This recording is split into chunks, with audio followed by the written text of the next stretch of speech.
Hey everyone, I'm Nate. Thank you so much for all your questions. You guys have been sending a ton of questions. It's great. All these food questions, man, they're just really freaking me out.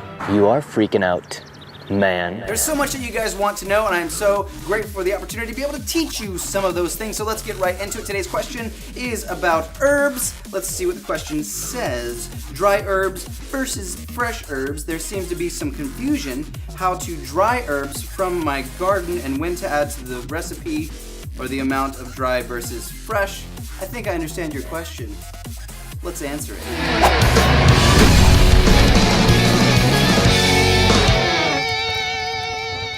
Dry herbs versus fresh herbs, there is a simple ratio that you can follow. It's just 1/3.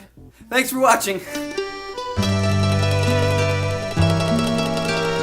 When fresh herbs are dry, they lose about 2/3 of their mass or their size, but not as much of their flavor as you would think. So when your recipe calls for a tablespoon of fresh herbs, you can use a teaspoon of dried herbs and get pretty much the same effect. Now, when to add fresh herbs versus dry herbs is different. If you're using fresh herbs, you want to wait until the end of the cooking process to preserve the color and texture of the herb. But if you're using dry herbs, you want to add it at the beginning of the cooking process because it needs time to rehydrate and reintroduce all those flavors back into your delicious dish.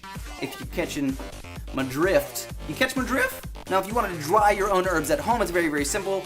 2 ways you could do it. You could wrap them in some paper towel and throw them in your refrigerator for about a week, and they will dry out on their own. Now, if you're worried about mold or spoilage, there is a way to do it with the microwave. What you want to do is take a paper towel, put it down on a plate, microwave safe, of course.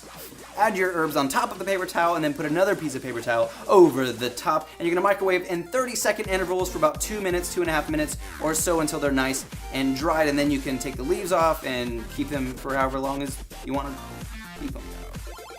So do that. If you're into that sort of thing. That is how and when to use dry herbs versus fresh herbs. Be sure to like, comment, and subscribe. If you're on YouTube, click that subscribe button. Get some emails every time I post a new video. If you're on Facebook, go ahead and clickety-click on your way over to my Facebook fan page and show some love and click that like. If you have any more questions, be sure to leave them in the comments section. I am Nate, and I will see you guys next time.